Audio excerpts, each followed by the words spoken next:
What is going on, YouTube? Back with another current event news update. Decided to do something a little bit different. Scrolling around my computer. What was that? Scrolling around my computer, I wanted to see what average people are looking at for news headlines. So down here in the left-hand corner, I have a little pop-up tells you the temperature 72 right now in Dallas, Texas, which is incredibly nice. And I wanted to see what exactly the news is that they're seeing. So one of the articles that I did see that I thought was relevant that I wanted to cover tonight is Donald Trump's sentence getting closer, gets one step closer. So I popped it open, and from Newsweek via Microsoft Start, Donald Trump did try to get his hearing moved, or at least moved to federal court away from the New York court, which is totally fair, totally honest, totally balanced, unbiased against Donald Trump with the hush money. He was found guilty in this court, 34 felonies. Of course, we all know that. It is literally the same transaction which he paid directly to his lawyer, and his lawyer then paid out to not only Stormy Daniels, but to a number of people, all of which appear, depending on what side you're sitting on, completely legal. Now, am I going to say that that is the most, that there is nothing wrong with that? Well, it's hard to say. In the grand scheme of things, when you lay out how much Donald Trump actually paid to his lawyer, this was a very small amount of total fees, and it was a blanket statement. It was an invoice. Send me this much money. We'll probably never figure out exactly, did he know exactly what the money was going towards? Regardless, this is the outcome, and this is where he stands. And so I got a couple different news articles coming up that we are going to jump over to, and we will pull out this. Now, that is what normal people are going to see. I almost clicked on Jim Cramer. That would have been a big mistake. As far as the litigation or lawfare being held against Donald Trump.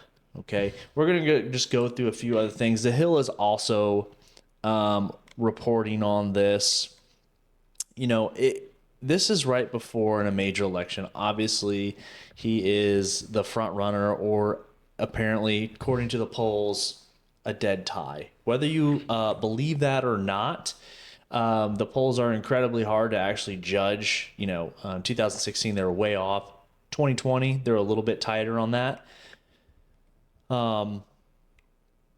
Did some reading back on this judge and Donald Trump again, looking to get this thing moved to a different court, restart the process, because this went to the Supreme Court, and the Supreme Court says that the president does have presidential immunity and presidential authority inside in some circumstances dealing with the office, and which would change some of the outcome and some of the evidence that were presented. Now, this district judge, again, I'm not a lawyer, not a judge. This district judge has dismissed what the Supreme Court has their opinion on this case, and they don't want to give Donald Trump the chance to go back into litigation. Now, why is this so important? Why was he trying to get it pushed to a federal court? Well, that is because sentencing is on September 18th. Okay, currently scheduled for September 18th, out of New York State Court and into federal court. That's what he was trying to do.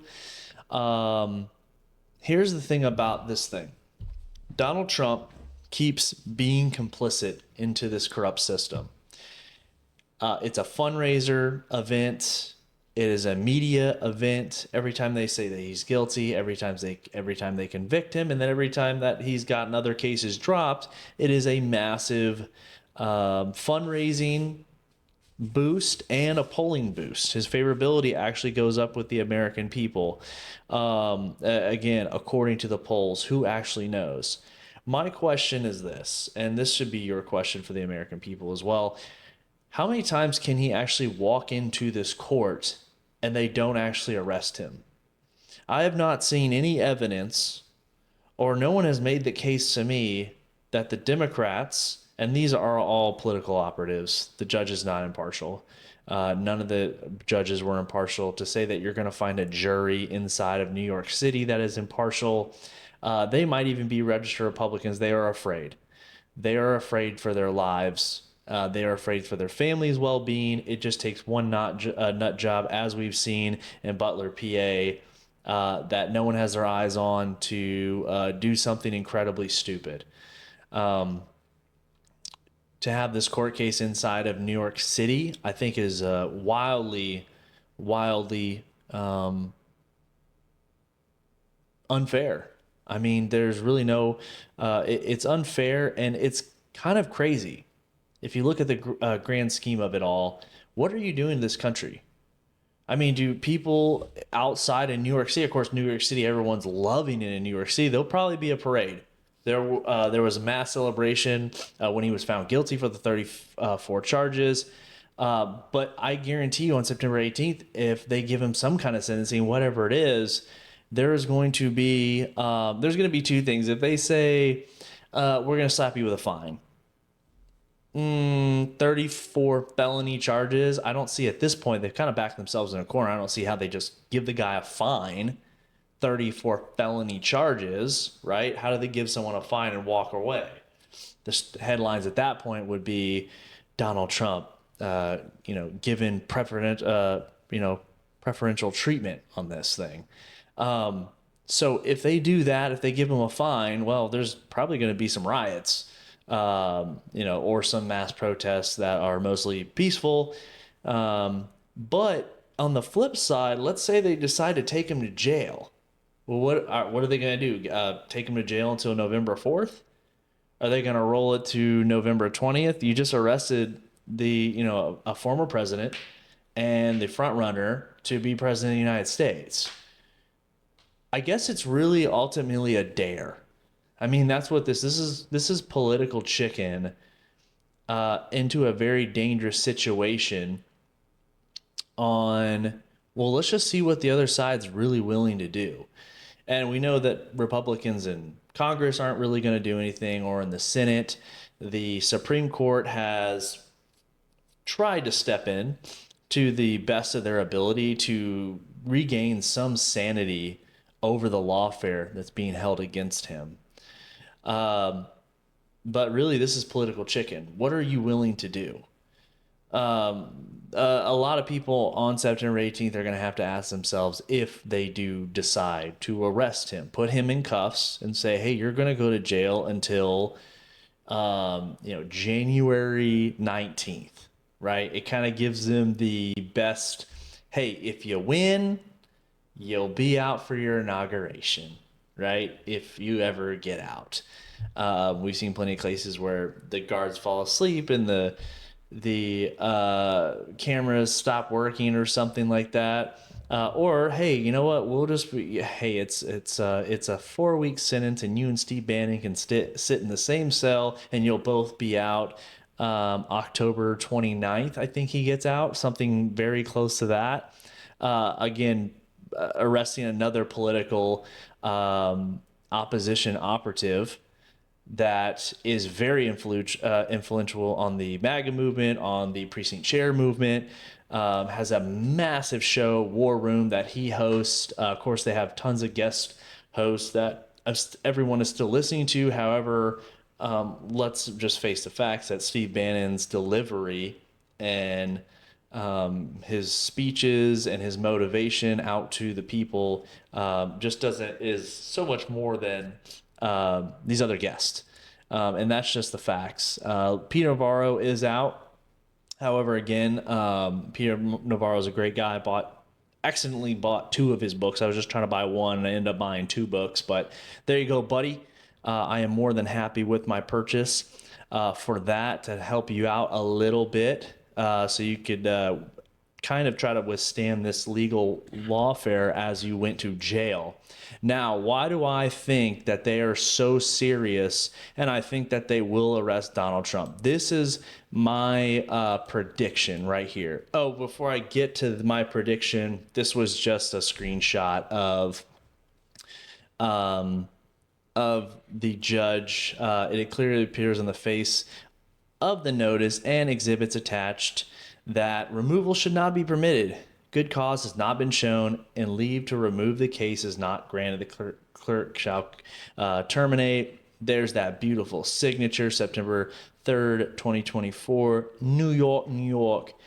That was a terrible. That was a terrible accent. I'm sorry. That was bad. Secret Service prepares for if Trump is jailed for contempt and hush money case. This is why I think that they're actually serious, because Secret Service has already talked to the jail about how are we going to handle this if they commit him. So the Secret Service is all in this conversation, right? Just sitting down with these people and having this conversation, you are already conceding the fact, if the judge says you are guilty and here is your sentence, that they are going to escort him. The Secret Service is going to escort him into the jail. That is what they're going to do. Now, do they give him house arrest or something? Maybe, but this only emboldens people that really do think Donald Trump is a threat to democracy, that he is Hitler, he is Satan, he is all these things that they've been telling them. And obviously the message is working because they have someone that decided to climb up on the roof and almost blow his head off. And so this is real to a lot of people. Okay. And this is what they really want. Anything that comes up short, they're going to be very angry about that. But Secret Service preparing for Trump to go to jail and talking to the jail, I don't think that is not the right message. And now what he should do is not even show up that day. That's what he should do. He should not even show up and just completely disregard the state. And they're not going to do shit about it. Who is going to show up to any of these other rallies and arrest him? I don't see that happening. I think that really puts everybody in a very odd spot and really is a roll of the dice, but it's way better than you walking into New York, a court where you are not surrounded by friends. They've already lined up where you're going to go. They already have everything that they need to lock you up. Do not walk into that situation. Go another direction. Figure something else out. I say you don't go back to New York. Unfortunately, Trump does. It's showing pictures of Trump Tower. Unfortunately, Trump does have a lot of assets there. But man, just forget about it, homie. Go to Mar-a-Lago. If that's your home, that's your new residency anyway. Go there. DeSantis should park the National Guard out front of your house, and let's just play chicken there. If it's gonna happen, let's just do it in the street down in Florida. What would be wrong with that? That is way better territory than in New York. That is a bad move.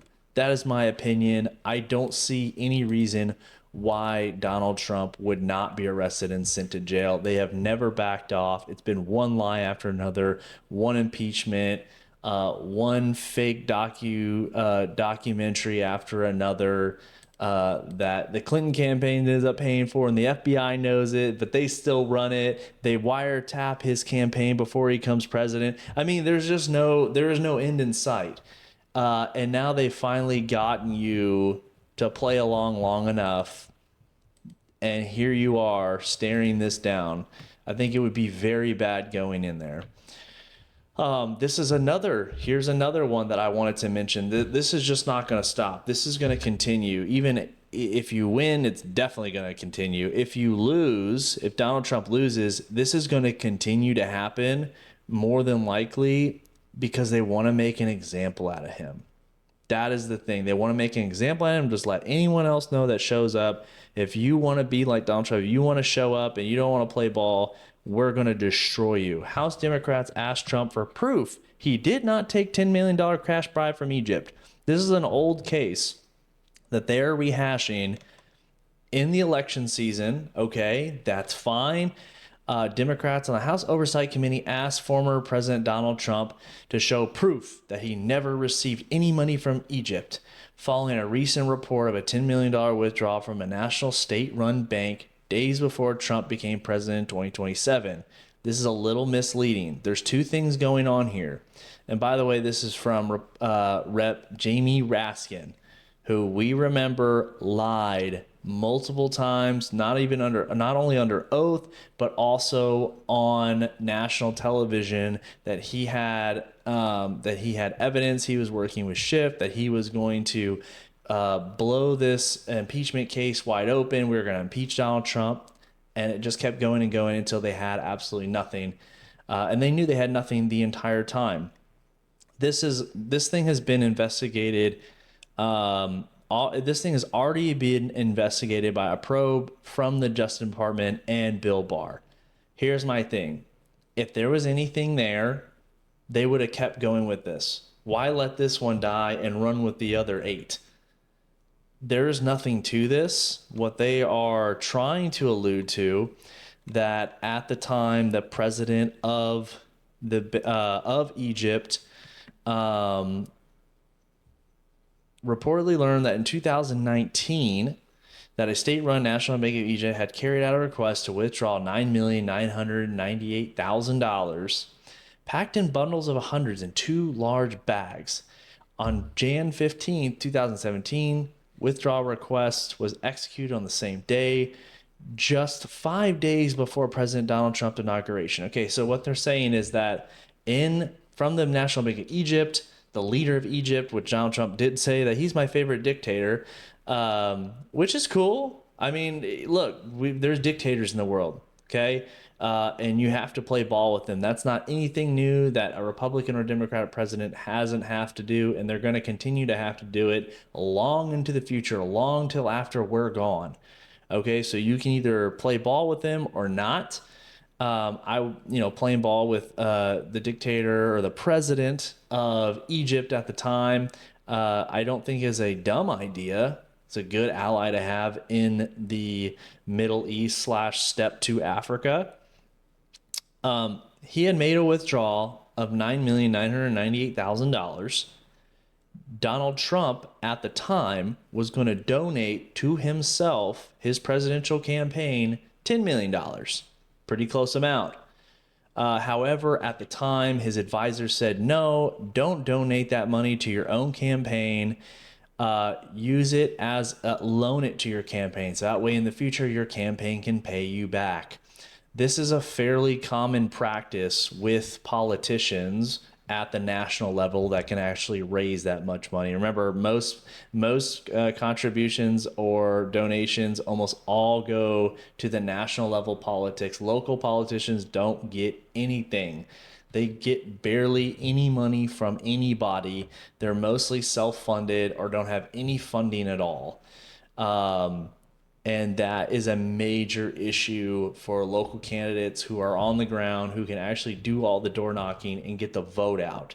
And that is a hole that we need to look at. Needless to say, advisors said, no, loan it to yourself. That way you can get it back from your campaign. Donald Trump and anybody, why just give it to your campaign? You can't repay yourself back. This is a smart move, in my opinion. If I had that much money, I would probably do the same if I was expecting to get more money from donations in the future. This had been already investigated, like I said, and then it was also probed again by the Treasury Department. They were asked to investigate it. They briefly looked into it, said, hey, there's nothing here. There's no evidence to investigate any farther. They suggested that she suggested to the state, the the Treasury Department that they get a subpoena to open up Trump's bank records, but later expressed hesitancy after conferring with Barr that there really was nothing there. So more or less, this is a nothing headline. However, this is just going to be one of many lawfares. The other day we went over how RFK is under lawfare. There is attacks from all sides from the left and very few from the right, and that is something that needs to change if the right expects to get a foothold or overtake the left nationally or statewide. Let's jump into Kari Lake, because here is another lawfare situation that's actually very interesting in some ways for the upcoming election is turning out for Kari Lake. Now, Kari Lake unfortunately did lose her bid in the election and during 2020, and I'm going to briefly go over what she was up against. Lake would end up losing her race by more than 17,000 votes. And her main complaint was this, and I think that it's fairly valid as an election worker myself who have seen long lines. If you start having, her issue was this. In Arizona, they have the tabulation machines and they have the printing machines. This is not a flipping vote software issue that was happening on the day of election. This was an issue with printing ballots. The challenge focused on problems with ballot printers at some polling places in Maricopa County, the home of Phoenix, and more than 60% of the state voters live. Maricopa County is the most heavily weighted county in Arizona. Arizona is a swing state.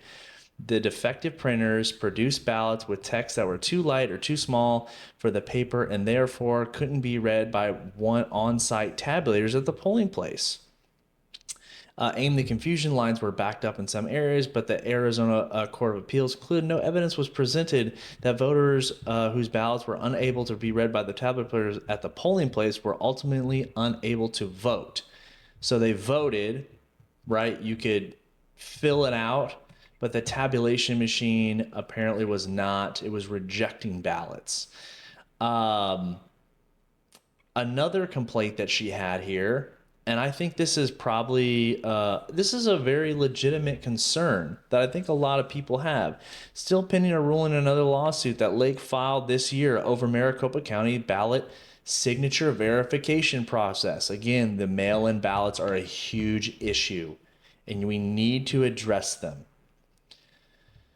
She has demanded that Arizona's most populous county release 1.3 million ballot envelopes signed by voters. They're required to hold on to the ballot envelopes that these ballots are mailed in. You're supposed to sign the ballot, close the envelope, sign the envelope. There was an issue in here about how fast these ballots or these signature verifications were getting handled or getting checked. It turned out to be about 3 seconds per ballot. And I'm going to pull that up here in just a second. There was also an issue with, again, the printers, but they just weren't able to handle the load of how many ballots they had to print that day on site. It's a lot, because remember, this is 2020, this is 2022, not 2020. 2022, Republicans say, oh no, we're only going to vote on election day. We're only going to vote on election day. Okay, so now you have every Republican showing up to the voting booths, right? And they're showing up to certain precincts. In these precincts, according to Kari Lake, that's the areas that were having the most significant problems. And going back to what I've seen as an election official, when the lines are long, people have things to do. A lot of people will leave the line. When I say a lot, I'm just making up a number. 10 or 15% of people, they got their kids in the car, or they have their kids with them, and they're running around, they're making noises. They stopped at the grocery store, they got ice cream in the trunk. They can't stand in line for an hour and a half. They just pick their kids up. It's 5:30. The line's 45 minutes long. There's issues with the tabulator. There's issues with the printer. The election officials aren't trained. Okay, now we got to get you a special ballot. Don't worry, we'll take it down to the thing. We'll get it counted for you. These are issues, and that's why the Republican Party is not waiting until Election Day. We are doing all the mail-in ballots. We are ballot harvesting where it's legal, and we are early voting. We are getting in the votes early. That way the parties in each county knows who hasn't voted, and we can go pursue them. That is extremely important. Instead of making assertions that Maricopa County ran in elections incompetently, or that some unnamed actors within the system injected illegal ballots, Lake took a claim a step farther, accusing the county of holding an engineered and planned what she called a day of chaos. So let's get into the day of chaos. And this is what I was talking about, how the ballots were too long or the paper was too heavy. The ballot printing problems, which caused tabulators to reject some ballots, led to frustration and long lines in some of the voting centers in Election Day. The printer malfunction, which occurred at around 70 of Maricopa County's 229 voting centers open that day, also fueled conspiracy theories from people like Republican Kari Lake, who lost her bid for governor by Democrat Katie Hobbs around 17,000 votes. Now, I will point out that Katie Hobbs was Secretary of State at the time. Secretary of State runs elections for the state. Okay? Look, I don't know if Katie Hobbs did anything illegal. I don't know that. I'm not asserting that. I am just saying that she was running the election. Now, of the 70, Kari Lake has put forth, I think, a fair amount of evidence and showing that these were mostly red areas where the heavy turnout was going to be needed. Those ballots were going to be needed to win, and she did not lose by much. Okay, so this right here, if you have 70 voting stations who have problems on and off throughout the day, if you're on a lunch break for an hour, you run out to go vote, and you got an hour for lunch and there's a 45-minute line, you really don't have time to go vote, right? And that's why early voting is so important for Republicans in this election. You have to go and early vote. You have to get your vote in. Okay, the Republican Party in many, many states and counties have worked their ass off. They have tons of volunteers now, tons of election judges, tons of poll watchers, tons of ballot counters where it comes in that they aren't electronically counting. They're on the election committees. It is important for you to get your vote in. Your vote will count. Lake claimed in her election challenge lawsuit that someone has intentionally tampered with the printers in an effort to disenfranchise in-person election day voting, who swung heavily Republican, but the trial appellate and Arizona Supreme Court did not find Lake's claim to be valid. Here's the deal. I'm not saying everything that she put forward was legitimate. What I am saying is this. Judges don't want to touch this stuff. Judges don't want to say, you know what? Let's redo the election. That's wild. That is a wild call for a judge to do. A judge also doesn't want to throw out ballots. That is also a wild thing to do. During its investigation, the team printed and tabulated 9,100 ballots on randomly selected printers and tabulators that were used in November 2020 election. The team also interviewed Maricopa counties and contractors. Let's see. In 2022 general election, for the first time, Maricopa County increased the length of its ballots to 20 inches, up from 19 because all the contents instructions would not fit on the 19-inch ballot. Let's get to the options of the actual judge where they were looking at the actual mail-in ballots. And here we go.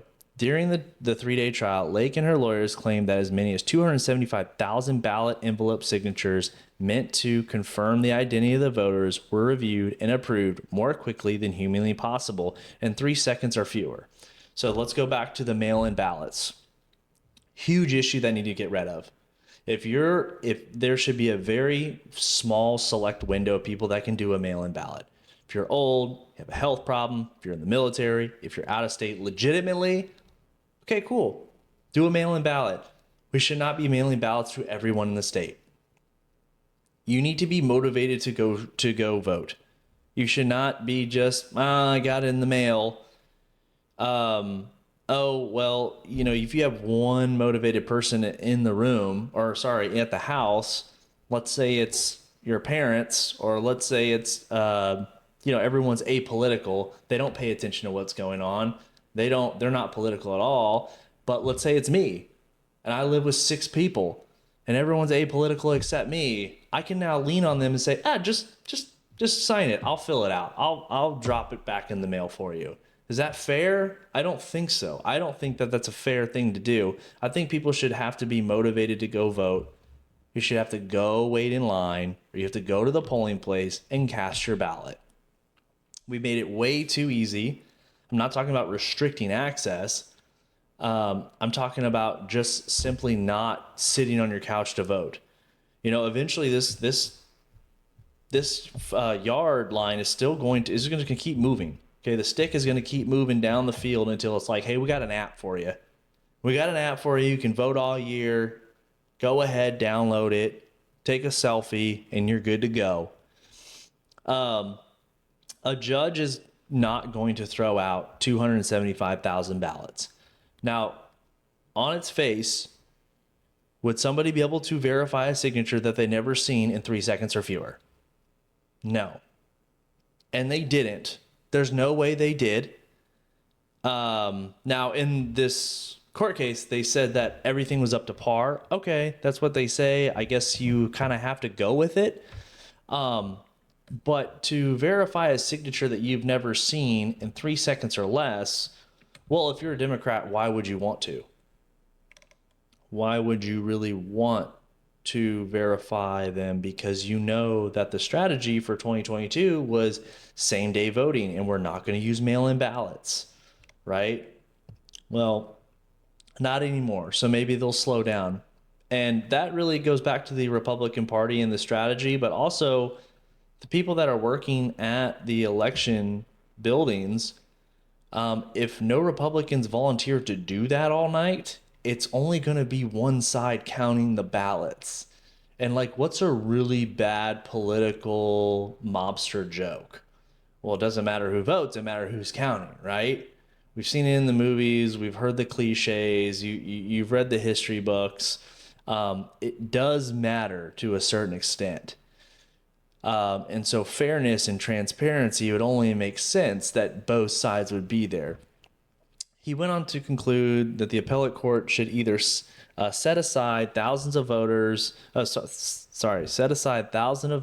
both candidates proportionally to the number of which Lake claims signatures were never verified, overturning the election result in Lake's favor and naming her governor of the state, and hold a new or hold a new election. He claims that setting aside at least 164,000 votes would be enough to give Lake the victory. So those they were wanting to set aside 164,000 for Lake to win. I think it would need to be a lot less. I think those were breaking 80-20. Don't quote me on that. But just politically, I think that the running mate that she was running with for this guy, Fincham, I forget what he was running for, but he had lost by apparently significantly more, 120,000 votes, right? So I think that the court case was trying to cover both of them. 17,000 votes, 120,000 votes. And to get both of them in, they would need to set aside 164,000. So if that math is, yeah, they were predicting that those votes were breaking, or they had tabulated those votes were breaking 80-20 towards Democrats. So what did we learn today? One, you're going to need a lot of freaking lawyers. You're going to need a lot of money. But the issue with the ballots I believe the ground game is way better this year. Things have been addressed. Virginia, which we saw on the off-season election, was that 2021, went red. A Republican governor won, and that's awesome. And now he's instated that executive order that they will only use paper ballots. So that gets rid of a lot of this issue with the tabulation and the this and the that with the computers and how they're throwing them out. Paper ballots, Virginia is in play. The ground game is fairly strong, not as strong as Pennsylvania or Georgia, of course. Let's not get wild here, but Virginia is in play, and you can definitely show up in Virginia. The ground game for the Republican Party is improving. The RNC is actually starting to do something, which is great. We're hiring great people across the nation, mostly in swing states, which is really important. Again, you win PA, the board gets incredibly tight for Democrats. If you get PA in one other swing state, it's in the bag. And ultimately, I've said this before, and I'll say it again. If the ground, it's almost a 50-50% country. The presidency goes back and forth every other year. The Senate's almost split 50-50. Kamala Harris was the deciding vote for years at this point, 3 years, and the House is barely held on by a majority. Okay, that's nationally. We are a 50-50 country. And only really one side has been motivated for 40 years to have a ground game, to have the judges, to have the courts on their side, to have the lawfare, to have the lobbyists, to have all the money, and to run the elections. Since 2016, we got lucky, and they were asleep at the wheel. They weren't asleep at the wheel in 2020. That's when we actually woke up, okay, for about the ground game. Over the next 4, 8, 10 years, this is the long game, because that's how long it's going to take. We're going to have to continue to build our ground game. And that means you're going to have to volunteer. You're going to have to show up. You're not going to get paid for it in a lot of situations. But the dividends in which that will pay off as a larger, wider, bigger tent Republican Party. Thank you so much for listening. I will be back at some time this week when I get done with my 2 other jobs and doing the things that I need to do, and I will jump on here and rant to the Matrix. I hope you like this video. Please click the like button below, subscribe, comment below, and let me know some things that you would like to chat about or hear about. Thank you so much, YouTube. You guys be great.